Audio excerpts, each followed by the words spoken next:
Welcome back to Why Blank Lost for the first eviction of Big Brother 26, as we're here to talk about Matt.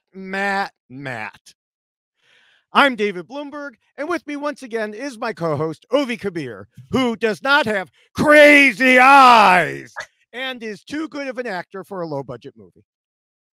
All right, David, that's a lot of little disses we threw at Matt in the beginning. I see that we're starting in fire. As always, happy to be here. Excited to kind of join you with this. And man, what a start to the season of Big Brother 26. I mean, it's been fireworks. We've gone basically everything from A to Z, 0 to 100 real quick. Yeah, an eventful week to be sure. Perhaps not coincidentally, Matt has been at the center of a lot of it. Yeah, he has been the center of it. He's the center of our show today. Yes. And I think what we're going to have to break down is figure out, was it warranted that he was the center of it, or was it unwarranted? Because I'm very curious, because as people who've watched this already know, David and I don't talk about what we're going to talk about with each other before we get on here. We have our notes. He has his notes. And so I'm interested to see if we're going to clash, because I think maybe we will. All right. We'll see. Well, for anyone who is new to the podcast, what we'll do today, and indeed all season long, is compare how each evicted house guest, obviously Matt today, played.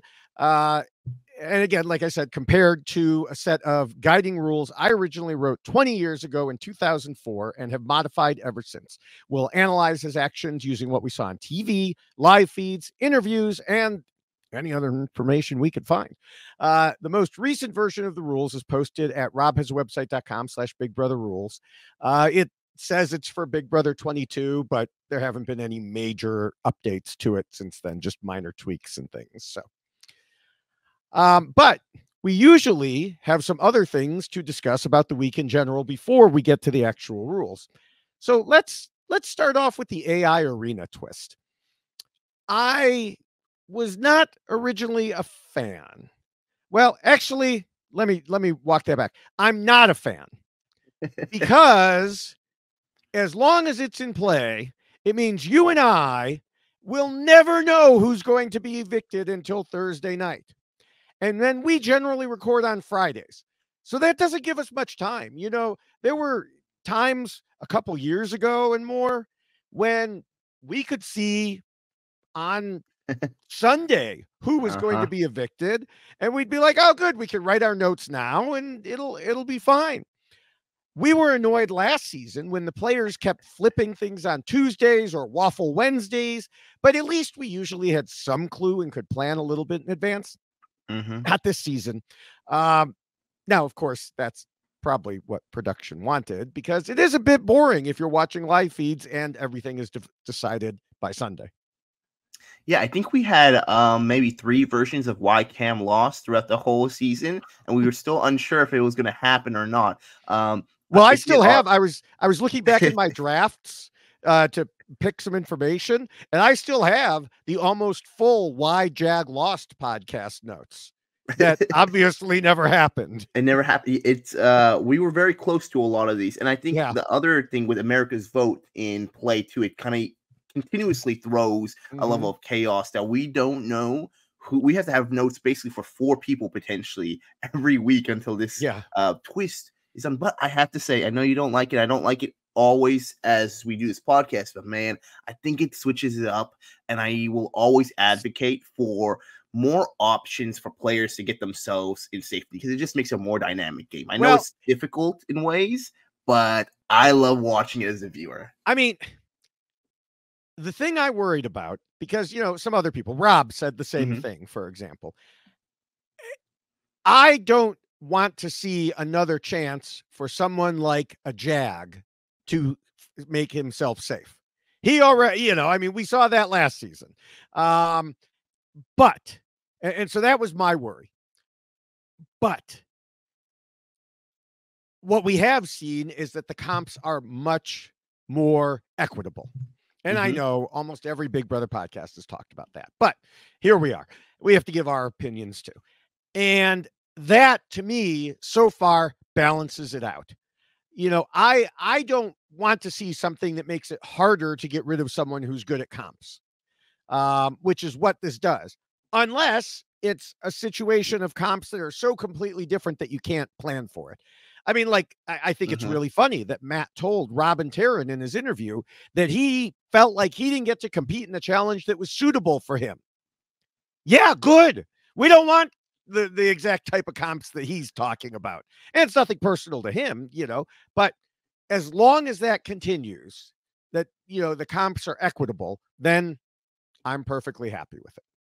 Yeah, I mean, I don't want to beat a dead horse because this has been talked about so much. But I think the equitable level of comps, and also I feel like already, and I don't want to, I'm always worried week one predictions about how season's going. I'm very optimistic of the way it's been flowing. I think the house, the casts, it's so dynamic that this extra twist makes this season a little another level higher. Just so far, we will see, because you never know really who's safe. Right. So yeah, I'm excited to see how it goes, but yeah, it didn't work in Matt's favor this time, even with all those competitions. If this was any of the Big Brother 25 and back, he probably would have won one of those. But not 26. Now, speaking of comps, you and I had predicted that Cedric and Chelsea, respectively, would be the first out. And so when both of them got downgraded, those predictions were looking pretty good. Like, what are the odds the two people we say are going to be first out? The odds were high. Yeah, that's true. We are pretty damn good at making our predictions. But, I was thinking, oh, they're toast. One of them is toast, because it would have been so easy for the first HOH to nominate them and send one of them packing. And I do think in many cases that would have happened, but not with Angela. We don't know with Angela. Yeah, we don't know exactly what went down because the feeds weren't on yet, but there was discussion of the House agreeing that Cedric and Chelsea should be safe from nomination this week. It maybe something I don't. It was never clear to me if they agreed on that after Angela won HOH or they talked about it beforehand. But either way, it basically meant that Ainsley's downgrade of them was upgraded to 1 week of immunity. Yeah, it's a tough call with that, because it's one of those things where it's like in the Big Brother house, you write a lot of checks that, that will bounce. So I wonder if that was a way just to show some form of camaraderie and then see what happens down the line. But what I will say this, I know when we talked about Chelsea and Cedric, with Cedric specifically, I am very happy he did not go home first. That was my worry, was that because of the things he stacked against him, especially when the downgrade happened, I was thinking, man, he's toast. I'm super happy Cedric has proven me wrong. And also Chelsea, I think they have shown their social games in a really well way. And keep in mind, we're rating these players based on the rules. When we see the interviews, we get nothing else before then. So super happy, though, to see them kind of really play a game, which was really fun to watch this week, where in almost all other seasons, I think they're on the block in some shape or form, but both of them escaping it, kudos to them. Yeah, I agree, especially about Chelsea. The way she handled being downgraded, maneuvered herself socially and strategically, not to mention her daily camera chats where she showed she understands the game. My opinion of her has improved tremendously. Yeah, no, and I mean, here's the funny thing, though. With Angela's HOH, it was just a level of chaos. And remember what we said, it's so hard to rank these players because they might get HOH-itis, the viral disease. And David, I think if there's one thing we can agree about this, today, is that I think she got that virus. No, I disagree. She didn't get HOH-itis. She got HOH-anoia. HOH. That's a new one. Put a copyright on that one. I didn't know that one before. Copyright it now. Yeah. In the preview podcast, I said Angela was going to rely on her supposed detecting abilities and be too trusting because those abilities wouldn't work. Turns out it was the exact opposite. She relied on them, but they were always detecting lies. It was like taking a lie detector test, and no matter what you said, it was going like this, and so she found lies and plots and conspiracies to the point that she drove herself crazy about every conversation that went on in the house. Yeah, I mean, we're going to get in the thick of it, and I think the question will be, with Matt going home, was it Matt's fault? Was it more of Angela's paranoia? Was it somewhere in the middle? I think it's always fun. That, but I won't, because we have plenty of stay tuned for that. Yes. But the thing I would say, I think it's so fun to see that a season that is crafted by the first HOH in a way that doesn't feel like bad to watch in an icky way, you know? I mean, I think some people might say different things there, but I think we got such a dynamic first week, and I'm very interested to see how it rolled out. So, regardless of the HOH, if Angela goes out next week, I'm still happy how what came out of it. I will never trade a first week HOH of Angela for nothing else. Yeah. I do want to mention my winner pick, Quinn. I am happy to have made him that pick. He's been showing he understands the game. He got the best upgrade. He made a reference to Corey's reference to Zach, showing that he is really a fan. The only thing he has done that I don't like is that he told Angela and Joseph about his upgrade. That was definitely a mistake. And now he's starting to realize it. Like, okay, you've got the super secret, amazing power. Oh, so why powerful. are you telling Angela like a day later or 2 days later or whatever? Stop it. I feel like the power as Big Brother gives, if they're not truly utilizing the way they want it the season before, they're like, you know what? Let's upgrade this power, make it stronger next power. Yeah. And Quinn is the benefactor of that. His power is so strong. And I mean, David, do you want to explain really quickly the ability for anybody who might not know it? I mean, the ability is to flip everything upside down. I mean, I would think that people know by now if they're listening to the podcast. But yeah, it's to take away someone's HOH and completely make it his own while they pretend it's still the other HOH, which I don't think will fool anyone. But okay, but I mean, compared to the power that Mackenzie got, I mean, it's 100 times better. Oh, so powerful. And yeah, with that power, I mean, they're in a good position right now. My winner pick, I was waffling between Leah and Takor. And both of them have shown promise in ways. Takor right now is playing a much more lay low game. I'm a little concerned, but it's a initial week, so hopefully we can kind of keep it going, especially with who hopefully wins HOH, what happens there. I think we'll see what happens there, but yeah, it might be a little lay low game, and it's the investment for the long run. Yeah. All right, is there anything else you want to discuss about the players before we get to our regular segment? I think I'm ready for the regular segment because I'll get the drum roll out. That's right. It is time for our first Julie Chen Moonves is wrong about blank segment of the season. And it's a two-parter. The first part actually comes from the preseason, but it happened after we did our preseason podcast. Julie said in a pregame interview with Mike Bloom, don't study any past seasons. And this, of course, is horrible advice. Do not listen to Julie about anything strategy related. Do not listen to her about this. I know there are always different twists, different people every year, but players should definitely study past seasons because that's the way you figure out trends and you can be prepared to get ahead of things.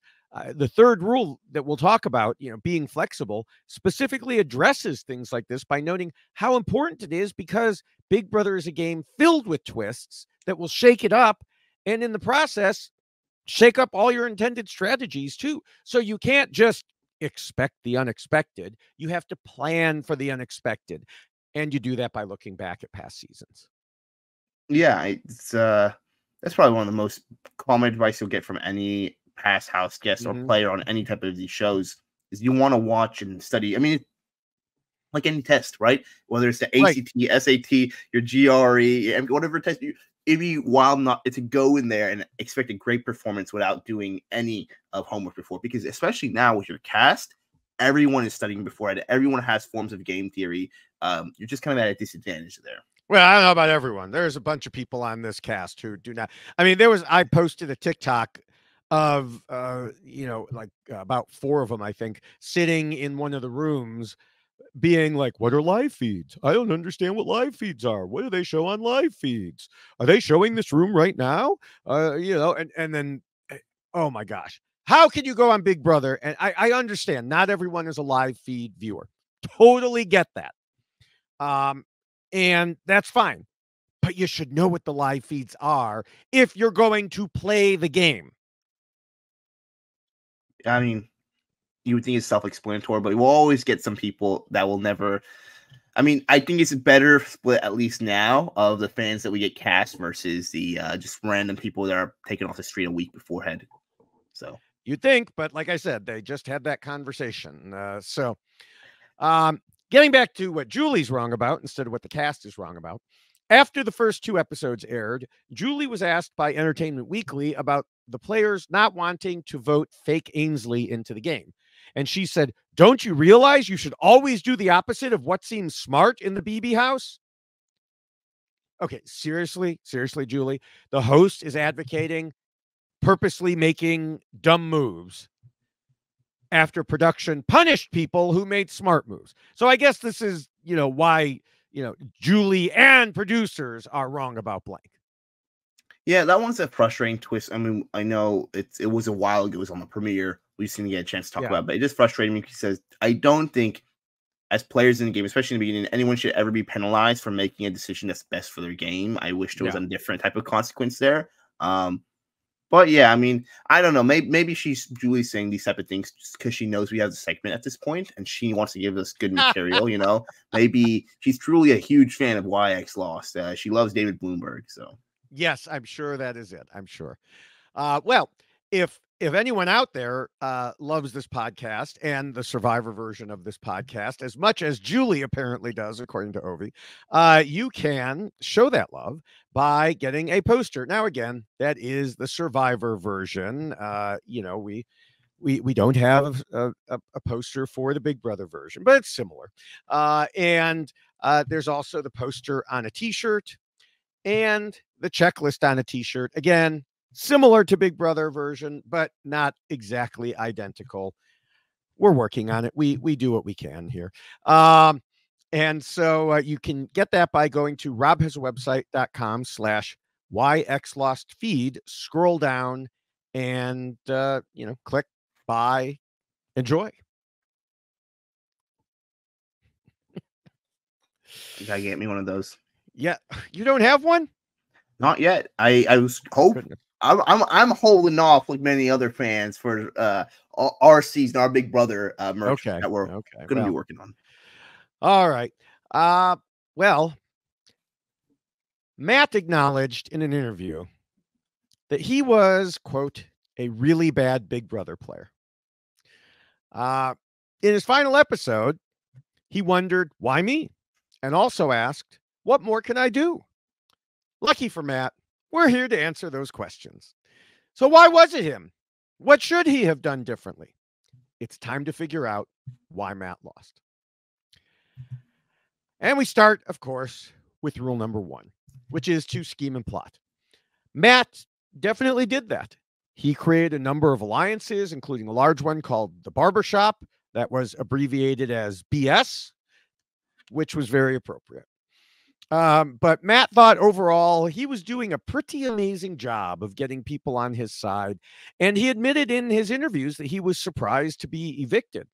A large part of the reason for this will come up in our discussion of Rule 2 in a couple minutes here. But aside from that, it just seemed like he was overly trusting. If someone told him he had their vote, he believed them.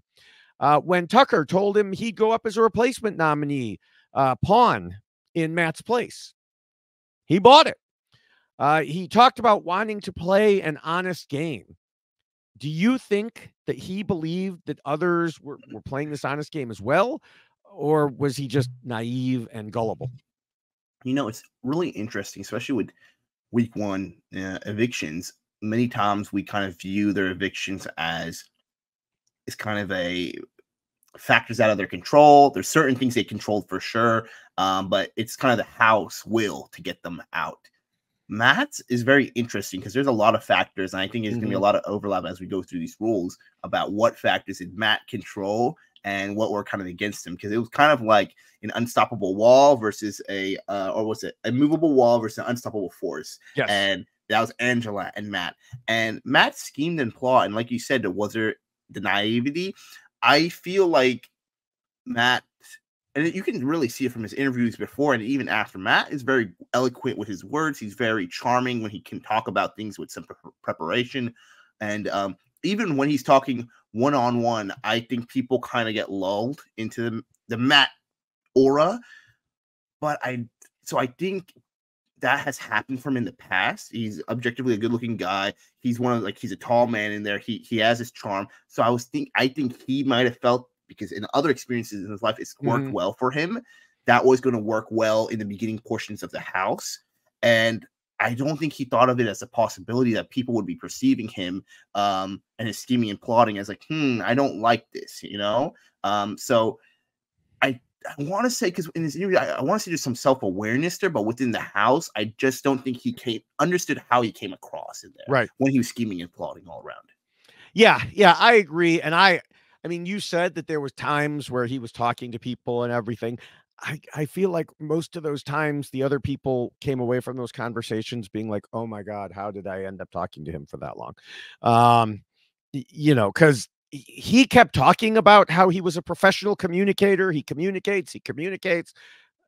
I don't feel like we saw that. I feel like most of the people were humoring him more than communicating with him.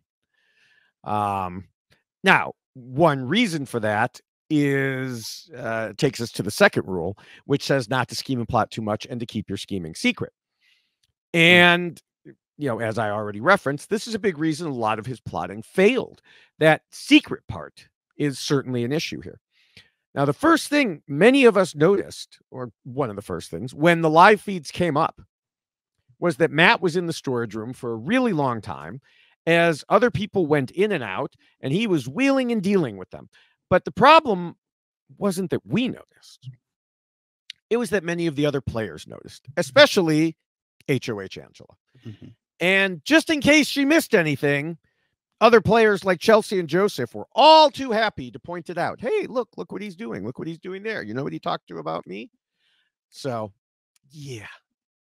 It's interesting because he addresses that in his post interviews as well about the storage room, where he kind of talks about that he was there for, I guess, for some sort of he was waiting for production to get shot or something like that, or maybe some medicine. So that's where he was waiting for at. And so because of that, people were coming in and out. I didn't really get that as much. He said something about he was waiting for immunity. And I'm thinking that's the wrong game. That's Survivor. So I don't know what he was talking about. Yeah, because usually that's the door where you're supposed to. I mean, if you're gonna get some medicine, you go upstairs, diary room, and get some things there. But storage room they'll leave using. So I don't know if he was trying to wait for something from there. He told them, they said, "Hey, just chill here." And people were kind of revolving door. That's what he was saying, that he didn't realize it was being received the way it was. But with all that in mind, I mean, the over scheming here, I think here's the issue, right? I mean, by day 3, people kind of already knew that he was on the outs in certain ways just because of his conversations with MJ and other people getting out, that he was very strong about targeting Angela. And I think that's going to be something we talk about a lot, is that did her paranoia come out of nowhere, where the edit really a lot of the people who just watched the episodes would be thinking, man, Matt, did he really do anything that bad? And I don't think, honestly, he did anything too bad, but I do think he did just enough that where the paranoia wasn't out of anywhere. He was targeting Angela hard. Out of any person he was trying to get to, it was her. Yeah, which is always the smartest thing to do, is talk about targeting the HOH before she's even made her nominations. That is a super smart thing to do in Big Brother. Exactly. Number 1 rule. Yeah. Our number 0 rule. That should be our number 0 rule. Yeah. I mean, during that time, he made various alliances. He spilled information about some of his alliances. And like you said, he talked about in his interviews, especially the one with Mike Bloom, he didn't really have a good answer as to whether he was worried he was overplaying. And he said, his perspective was that people would just come up to him and they'd talk, which, tells me that he did not understand how other people perceived him. And the answer to Mike's question was no. The concept of overplaying really did not occur to him. No, and it's really frustrating in the sense that if in so many seasons, the person who's kind of a little bit more passive on the first week or other things, they're the ones going home because the easy house pick. Matt was not an easy house pick. He already had allies there who some of them ready to turn against him, but he wasn't the typical pick that you would want to get blood on your hands. He really set his bed on fire because he overplayed so much. He kept trying to make communications. If you hear something in the background, it's my dog's dog food coming out of his feeder. So apologies on that. But yeah, I mean, he just continuously didn't realize, and I think that's the mixture we were talking about before, the self-awareness, right, of knowing that this is how you'll be perceived, and then 2, trying to rein that back. I mean, never reining that back. Right. It's frustrating to know. And yeah, I mean, in all his interviews, he talked about wanting to play openly and honesty and put his cards on the table and yada, yada, yada, all of which are terrible ideas and go against keeping your scheming secret. And one perfect example of the reason why was something else Mike asked him about regarding how he suggested to Angela that she nominate Tikor or Tucker as a pawn instead of him.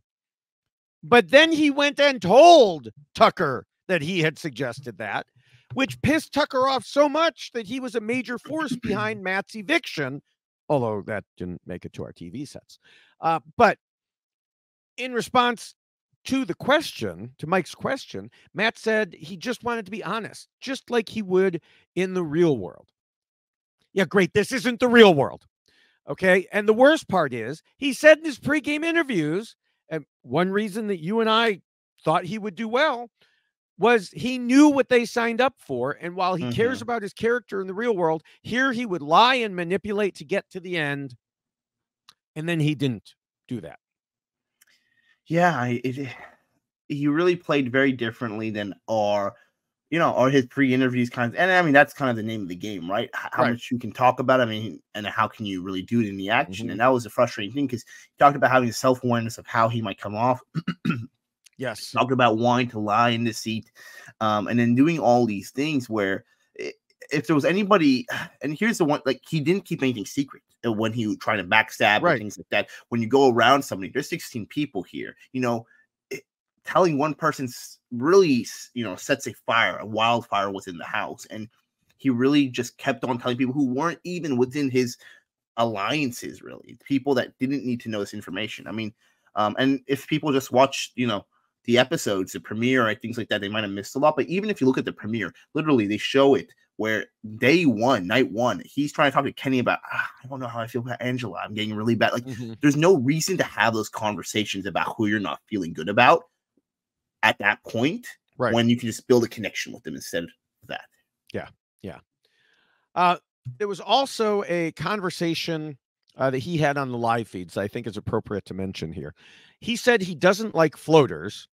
He meant coasters, but okay. And he would never play like that. And we certainly saw that. He was playing hard. He was staying in the forefront of everyone's mind, and he was out first. So, hey, Matt, maybe there's a reason that people play that type of game. Especially, I mean, week 1. I mean, that's the thing. It was really handed to him in the sense of like, you have 2 people who already have downgrades. You already are making connections in here. Why don't we just lay low? We don't need to push the gavel. And I think here's an issue with a lot of people, and specifically a lot of men going into the house, right?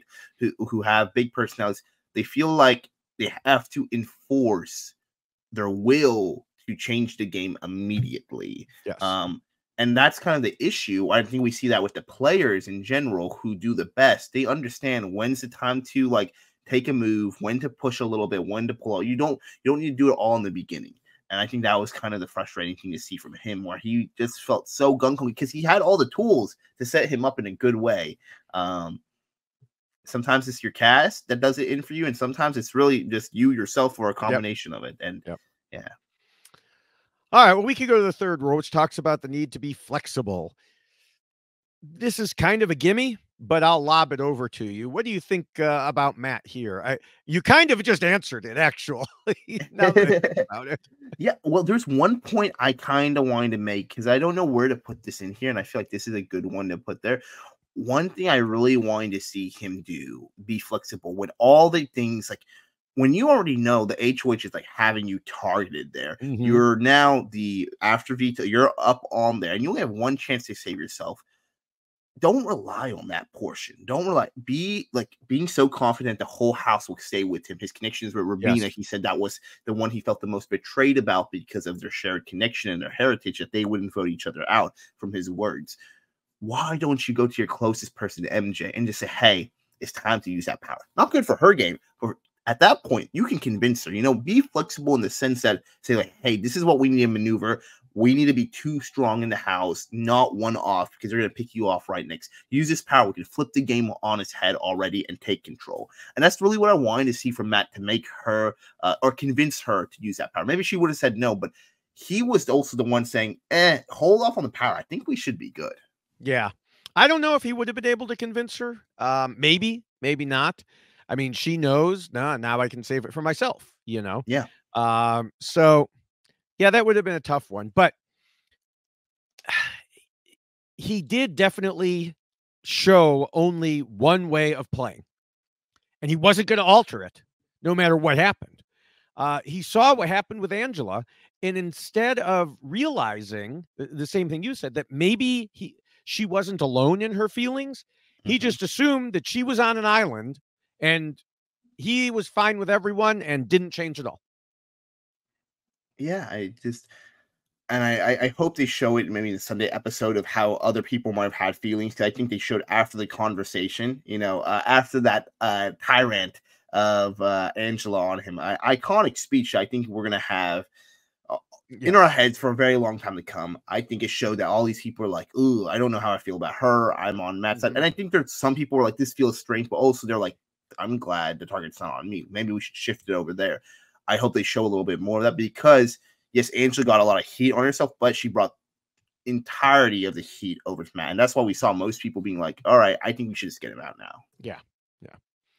All right. Well, the fourth rule says players shouldn't let their emotions control them. And while there weren't many specific actions Matt took that were affected by his emotions, I do think some of what he said and did were impacted. For example, the way he brought up his mom when Angela was ranting at him, and then got mad that she said stuff about his mom in response. I mean, let me just say, should she have said it? No. But he was the one who brought it up. I don't think she ever would have thought to bring up his mom until he did. And so it's like, maybe don't do that. And then he mentioned her again in further discussion with Angela, and basically wanted her to specifically apologize to his mom in front of the whole house. Now, as far as game moves go, it was not a good one. And he even essentially admitted it to Dalton Ross, saying, I can take the criticism. I've been called a lot worse than some of the things that Angela said about me. But thinking about it from my mom's perspective was definitely a breaking point for me and caused a lot of emotion to come out. It's like, yeah, you can't have that emotion come out. Yeah, it's a tough one. I think that's where I really lean on that.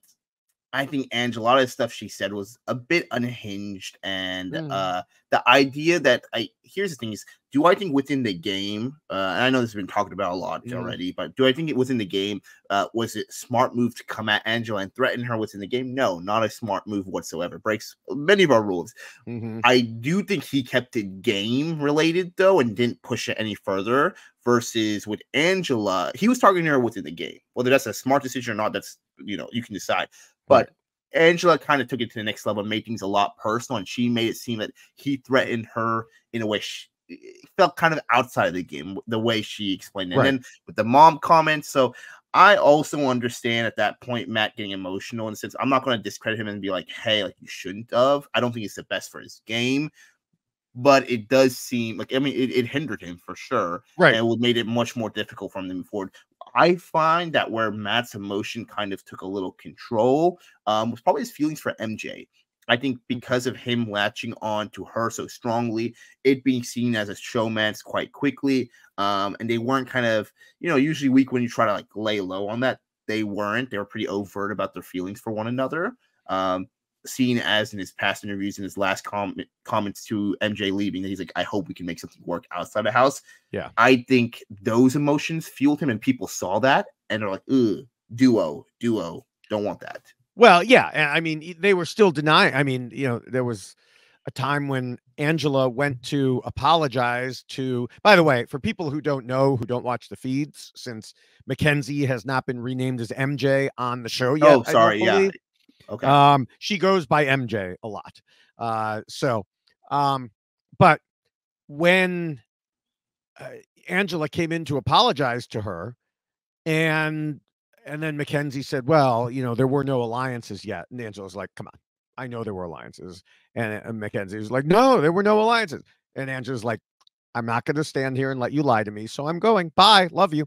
And so it was, I know this isn't the Why Mackenzie Lost podcast, because who knows how she will do. But I think it hurt both of them to, be connected so obviously, while also denying that they were. So. Yeah. I think this rule is going to be very fun to cover when it's Angela's turn. Oh Lord. Unless she wins, maybe we won't have to, or some other players, because I think we're gonna see this. The motions control a lot of these house guests moving forward in ways. All right. Well, the fifth rule says players need to pretend to be nice and play the social game. So, what do you think about Matt in this regard? That's the thing, is that I think he did pretend to play nice. I think he did do his try playing the social game. I just don't think he did it well, or it was seen to other people as that he was pretending. That's the issue. Is when you pretend to be nice, they saw it as him completely just like inauthentic in his way he was communicating with people, whether it was or not in those moments. I mean, Angela for sure. But he's a professional communicator.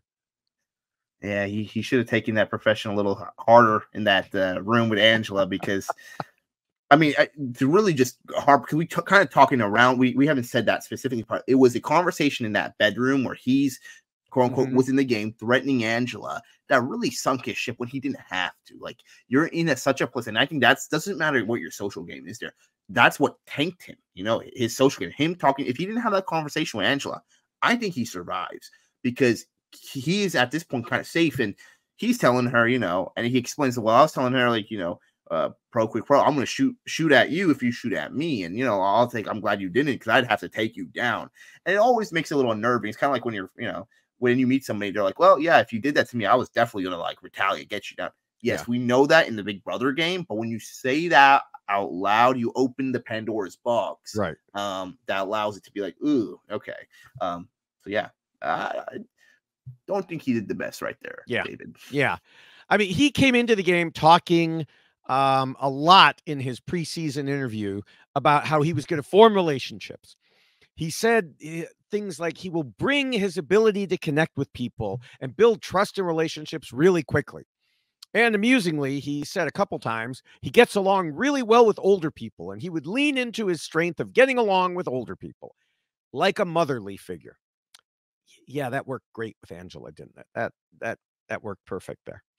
Now, one other thing he said was that he knew he didn't make great first impressions. And, quote, when I first meet them, a lot of people tend to think, man, this guy is a douche. This guy is a gym bro. This guy is super into himself, which is just so not true about me. So I know that being aware of that, I'm going to have to work against that really quickly. But I don't think he worked against it at all, let alone really quickly. He made comments to Angela about how much people like him. He made comments that we saw in an episode that were similar, and Chelsea made fun of him in confessional for being arrogant. In fact, he even talked on live feeds about how he believed God was interfering in Big Brother to help him. So arrogant. And like I said, he didn't do a good job of changing people's mind about him. Joseph literally said while voting that he didn't want the season to be like others. And by that, he meant getting rid of the douchey gym bros. Yeah, I mean, there was one thing we might be talking differently, if his social game was good in one aspect, in one place where he peaked, and that was with Kenny. If he was able to convince Kenny to self-evict right there so he stays there, we might have to give it to him, because he was an inch away. Because Kenny, for whatever reason, fell in love. I shouldn't say for whatever reason. I think he was charmed by Matt, and I think all those connections they had, outside of life, really made Kenny susceptible of it.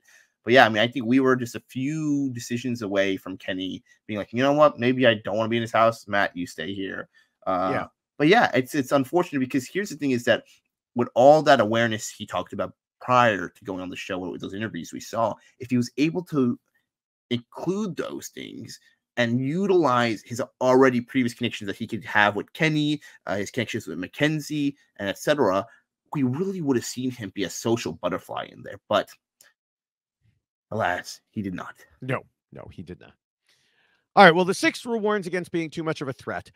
And there was a lot of discussion about Matt allegedly making threats against Angela, which, of course, would be a threat to her. Now, was it really a threat? You've talked about this somewhat already. I do think she definitely overreacted to it from my read of the situation, what he was saying. But also, it was really stupid of him to say it. Why would you bring those things up to the HOH? It was terrible gameplay, threat or not. And no matter what we think from outside the house, it's Angela's opinion that mattered. And she took it as a threat. And then she conveyed the same thing to the rest of the house. Yeah, I mean, being a threat in the house is literally how you're perceived, right? Yeah. And he already kind of had some things going against him being kind of, what he could be viewed as a competition beast going into the house. And then, being part of the showman's part. And then that last portion of it where he's, within the game threatening Angela. And I think one thing is too, I mean, Angela did a really good job. I mean, I think she sunk her ship potentially in a little ways. We'll see. From in the beginning, she was throwing kind of a little shade to him saying, oh, you're going to be in a showman. You're going to be a showman. All these other things. She was trying to joke, and it came off poorly. Yes. And I think here's the issue is that when Matt was seeing all this, feeling like he was being painted as a threat, which he perceived kind of correctly in ways that he kind of tried to fight fire with fire versus trying to neutralize it. And that's when he started a campaign against Angela, saying, oh, let's get her, continue that versus maybe, I mean, hindsight's 2020, but when those portions of it, the way we can, from my POV, I can rate you, is saying that you take a step back, trying to say, all right, hey, go to Angela, talk to her, like, I'm so sorry how this came off cross. Let's figure this out. Things like that. But it didn't go well. Yeah. I mean, even when he was trying to convince people he wasn't a threat, he made himself sound like a threat. He told Lisa that people think he's a physical and social threat, but he's not a threat if he's on their side. And while that is true in a way, and for the moment, the way he said it did not allay any worries that he was, in fact, a threat. Of course, the funny thing is he showed he really isn't a strategic or social threat by acting like he was one in such a bad way that it helped get himself evicted. But, that's still the, kind of came to bite himself circularly there. And the last thing I'll say about this too, your threat level 2 then will incredibly depend on, it's not just about like who's in the house, it's who are you on the block with.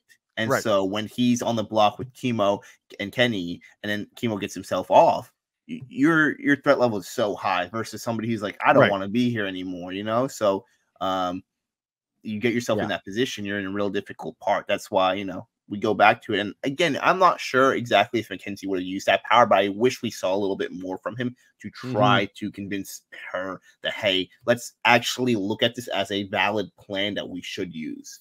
So, yeah. The other thing is, this just occurred to me. She had to use it in the veto meeting. So they would have had to talk about it before the veto meeting occurred. And I think he, at that point, still may have thought that Tucker was volunteering himself as a pawn. Okay. I thought, was it the veto meeting? I thought they would find out the day of the eviction day. She uses it in the veto meeting, and they don't find out who America voted for until Thursday. That makes a little bit more sense then, too. Well, I wish he tried to get it to her earlier then at that point, but yeah. All right, we could go to the seventh rule, which says to trust almost nobody. Considering that Matt admitted he was blindsided and thought he had the votes to stay, he clearly trusted too many people. One among them, for example, was Brooklyn. Now, he called her Mama B, I mean, she's not that much older than him. I mean, yes, she's a married mom, but she's not really much older than him. So, but anyway, in interviews, he said that she talked about him as if he were a son in the house, and then she voted him out. We've previously talked about how he trusted Tucker. Plus, he said in interviews that others told him they were definitely voting to keep him. Now, of course, by the time those conversations were happening, it was too late. The time when he shouldn't have trusted people was right at the beginning, when he was making alliance after alliance in the storage room and thought nobody would figure it out or tell anyone. Yeah, I mean, from his own words, he says this, this was a blindside. He didn't see this coming. I think he talks about being most betrayed by Rabina, which we mentioned about because of, their prior connections. I mean, he had a lot of trust all across the board. And I think week one, it's truly the week where people will they will not, put themselves out there for you, which is understandable within the game. How much are you going to sacrifice for an ally or somebody you just met? Unless you're dreaming there. Unless you're Kenny. And then, unless you're Kenny. And then you volunteer to sacrifice for someone that you've known for, as Quinn said, 1 week. Yeah. So, I mean, just way too much there. And I mean, it's all across the board. I mean, from trusting Angela in ways that this is your enemy and you're telling her what you're going to do to her within the game, all across. And it's just unfortunate because he was, within his interviews, everything he talked about, he was talking about playing the exact opposite of how he played. Yeah.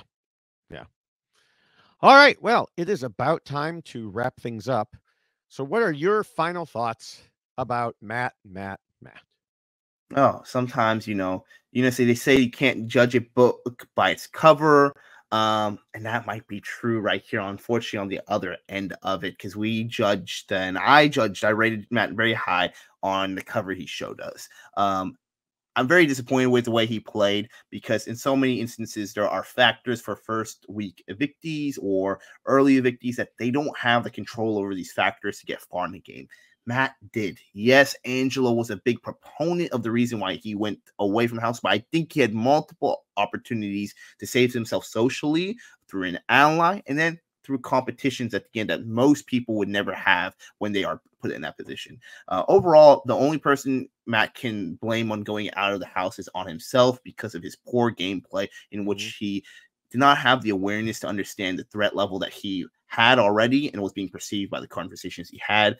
For all these reasons, Matt is gone. My ratings are very bad so far in the season. He's tanked it, and we'll see moving forward. Hopefully, my players can go forward. Regardless of it, I think a very fun first week of Big Brother 26. Yes. Matt wanted to know why him and what could he have done differently. Now, we just spent the last 45 minutes going over just some of the things to answer the second question. But basically, don't scheme and over scheme so openly and obviously such that everybody knows what you're doing. That is the main thing that drew people's eyes to him. Not crazy eyes, just regular eyes. Especially Angela in the midst of her HOH annoia. And then he just kept making it worse. It wasn't enough to get Angela to apologize to him. He wanted to write a script for her to use to apologize in front of everyone. It wasn't enough that he had people talking to him. He had to tell others that everyone was talking to him.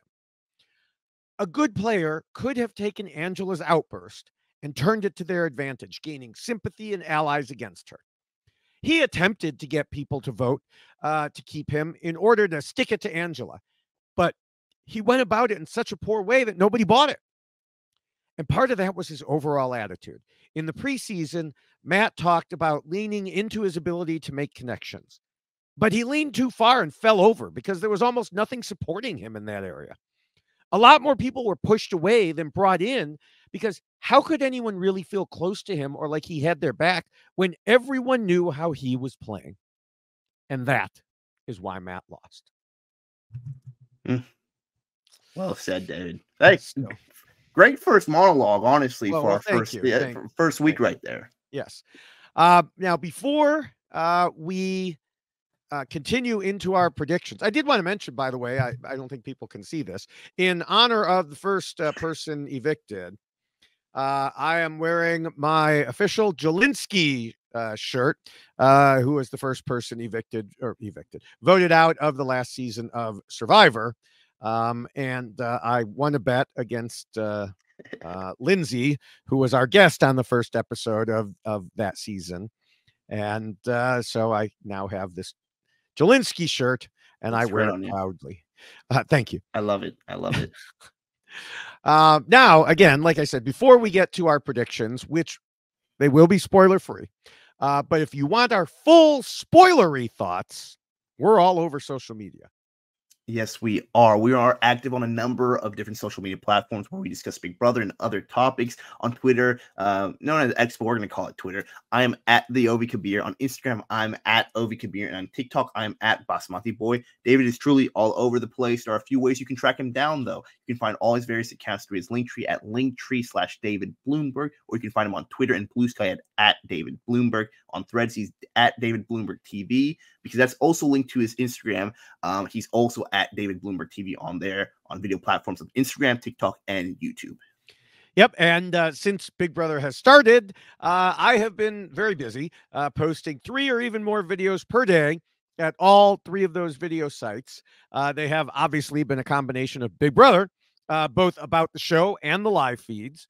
Also about Claim to Fame, The Amazing Race Canada, Traders New Zealand. There's a reality show out there. I post about it. Mostly. Okay, let me say this. If there's a reality show that I watch out there. Now, speaking of the Traders New Zealand, I am currently co-hosting the Tradar podcast to recap and analyze the 2 episodes per week. You can find the Tradar, that's TRAIDAR, on your usual podcast host or as audio on YouTube. Predictions. As I mentioned, our predictions are spoiler-free. That means we write them up before we know the outcome.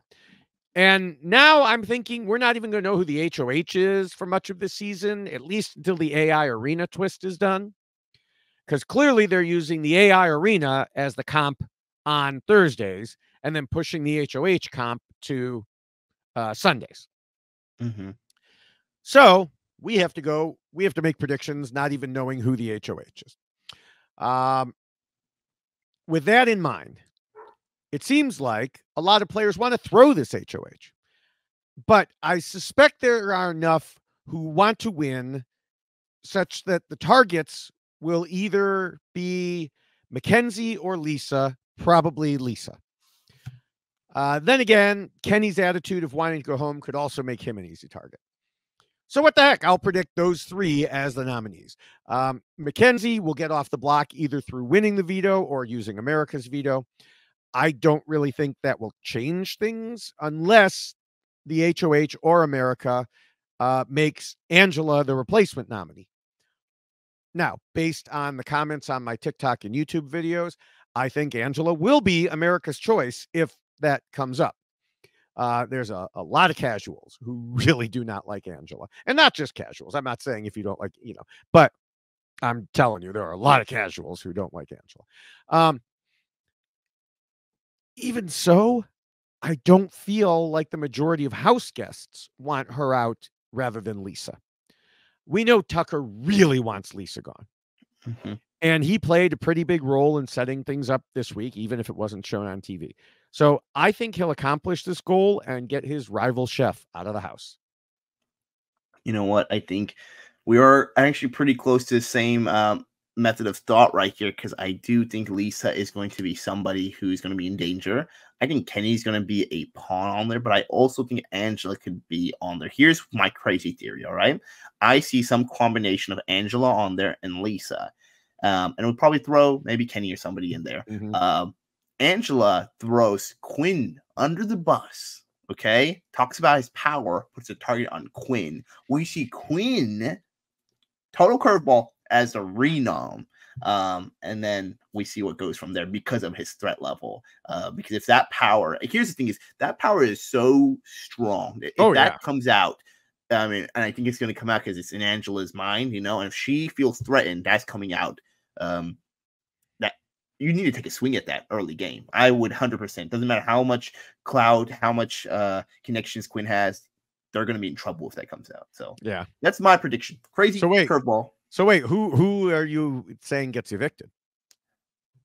I think if it comes out, it's Quinn. If not, I think it's Angela. I think Lisa stays. I think Lisa finds a way to stay. Okay, well, which is you got to pick one. None of this hemming and hawing nonsense. Okay, you know what? I'll go crazy. Quinn is going home. No, he is not. He is not going home. All right. No way. I was trying to be nice. I didn't want to put it in the air, but you know that's my bet right there. Okay. Now, as we wrap up, I want to encourage people to check out the RHAP patron program at robhasawebsite.com/patron. Rob has several patron-only podcasts for Big Brother, plus other perks like the Facebook groups and Discord. You can help support shows like ours and everything on the network by becoming a patron at robhasawebsite.com/patron. And make sure you're subscribed to all the RHAP podcasts by going to our YX Lost feed page, or subscribe directly to the RHAP Big Brother feed at robhasawebsite.com/Big Brother, or you can see it on the bottom of the screen if you're doing video, robhasawebsite.com/subscribe.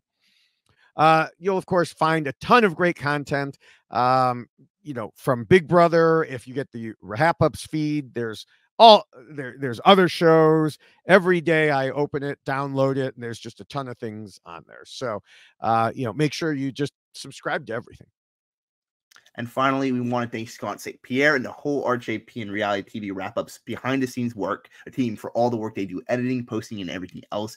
We really appreciate everything they do to get our voices from our microphones to your ears. And I can't end this without thanking all y'all from listening and watching from wherever you are. Let us know your thoughts. How have you enjoyed this first week of Big Brother 26? Tweet us, let us know, and tell me, do you think there's anything we didn't cover about Matt going home? Or do you feel like it was maybe not justified him going home? What are your thoughts? All right. And thank you, of course, Ovi, for joining me in this great first episode. We will be back next week. And who knows what will happen? I just know it won't be your prediction. It will be wrong. It will be wrong. We'll see. We'll see. Right. Tune in next week to find out. That's right. All right, everyone. Bye.